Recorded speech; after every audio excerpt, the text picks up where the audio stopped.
الشیطانirrajیم بسم اللہ الرحمن الرحیم انا للہ و انا الیہ راجعون۔ ارباب عزا، عزاداران مظلوم کربلا، عزاداران سید الشہداء، آ گیا وہ وقت کہ جس کا ہمیں مدتوں سے انتظار تھا۔ مولا ہم کب کربلا آئیں گے؟ مولا ہمیں کب کربلا آنا نصیب ہوگا؟ آج ہادی ٹور کے ساتھ آپ بین الحرمین تشریف فرما ہیں۔ سامنے غریب زہرا امام حسین علیہ السلام کا روضہ مبارک، اور ادھر مولا عباس علیہ السلام کا یہ روضہ مبارک، دونوں شہنشاہوں کے درمیان آپ کھڑے ہوئے ہیں۔ کبھی ہم نے سوچا بھی نہیں تھا کہ ہماری تقدیریں ہمیں کربلا پہنچائیں گی کہ نہیں پہنچائیں گی۔ ارباب عزا، خوش نصیب ہیں آپ لوگ کہ آپ نے اپنی زندگی میں، اپنی حیات میں امام حسین علیہ السلام کا روضہ مبارک دیکھ لیا ہے۔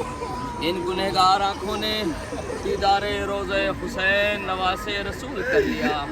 ارباب عزا، کامل زیارات میں روایت موجود ہے کہ جب بھی زائر امام حسین علیہ السلام کربلا معلیٰ پہنچتا ہے تو جنت البقیع کی ٹوٹی ہوئی قبر سے ایک ماں اپنی ٹوٹی ہوئی پسلیوں کو سنبھالے ہوئے سرحد کربلا پر کھڑی ہو جاتی ہے اور اپنی آغوش کو پھیلا کر کہتی ہے، آجا میرے حسین کے زائر آجا، فاطمہ تمہارا استقبال کرتی ہے۔ ارباب عزا، آپ نے سوچا نہیں، تصور نہیں کیا، ذرا سوچیں، ارے کہاں رسول کی اکلوتی بیٹی زہرا، کہاں ہم گنہگار لوگ، کہاں وہ فاطمہ معصومہ، کہاں ہم خطا کار لوگ۔ علماء اعلام بیان کرتے ہیں کہ جب زائر امام حسین یہاں پہنچے نا تو اپنی ہر خوشیوں کو بھول جائے۔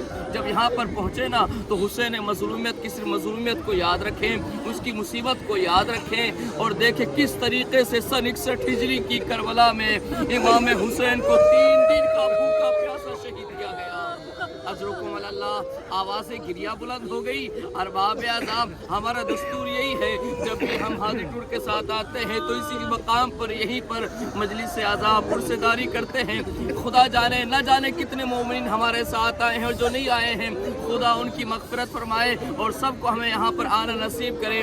علماء کہتے ہیں کہ جب آئیں، آنے کے بعد خوشیوں کو بھول جائیں، لذتوں کو بھول جائیں، آسائش کو بھول جائیں، صرف یہ سوچیں کہ وہ نواز رسول کی آغوش میں پلا ہوا حسین، فاطمہ کی آغوش میں پلا ہوا حسین، تپتی ہوئی زمین کربلا پر کس طریقے سے اسے رلا رلا کر ذبح کیا گیا۔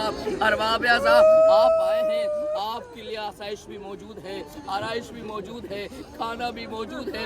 ذرا اس بیابان کو سوچیں کہ سن 61 ہجری میں کس طریقے سے چھوٹے چھوٹے بچے ہائے پیاس کی آوازیں بلند کر رہے تھے۔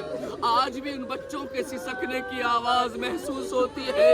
الاتش الاتش، غور سے سنیں گے تو سکینہ کی آواز سنائی دے گی۔ ارباب عزا، علماء کہتے ہیں جب اس مقام پہ پہنچے جہاں پر آپ کھڑے ہوئے ہیں، اس کو بین الحرمین کہتے ہیں کہ مولا عباس کی زیارت کریں۔ آداب زیارت میں سے یہ ہے، پہلے مولا عباس کی زیارت کریں، اس کے بعد آقا حسین کی بارگاہ میں جائیں۔ پہلے عباس سے اجازت لیں، زیارت لے کر پھر شہنشاہ کی بارگاہ میں جائیں۔ شاید ہو سکتا ہے یہ اس وجہ سے رکھا گیا ہو تاکہ جب زائر آئے، عباس سے رخصت ہو کر حسین تک پہنچے تو اس کو یہ محسوس ہو کہ یہ سفر جہاں سے میں چل رہا ہوں، ارے ذرا سوچو، یہیں سے حسین اکبر کا لاشا اٹھایا ہے، قاسم کا لاشا اٹھایا ہے، اولا محمد کے لاشے اٹھائے ہیں۔ نہ جانے کتنی مرتبہ حسین اس زمین پر بیٹھا ہے، اس مقتل میں گرا ہے۔ اجرکم اللہ، کہا جاتا ہے بین الحرمین اکثر شہداء اسی زمین پر گرے ہیں جہاں سے حسین نے لاشوں کو اٹھایا۔ ارباب عزا، آپ آگے علماء کہتے ہیں جب چلے نا میدان کربلا میں، جب کربلا پہنچے تو آہستہ آہستہ قدم رکھیں اور محسوس کریں کہ کس طریقے سے حسین یہاں اپنے 6 ماہ کے بچے کے لیے پانی مانگ رہا تھا۔ یہ تصور، نہ جانے کس جگہ پر کون سا شہید گھٹنوں سے چور ہو کر گرا ہوگا. بس اس خیال میں قدم رکھے میرا جہاں پر قدم پڑ رہا ہے ارے وہاں پر حسین مظلوم مصیبت کے پہاڑ ٹوٹے ہیں.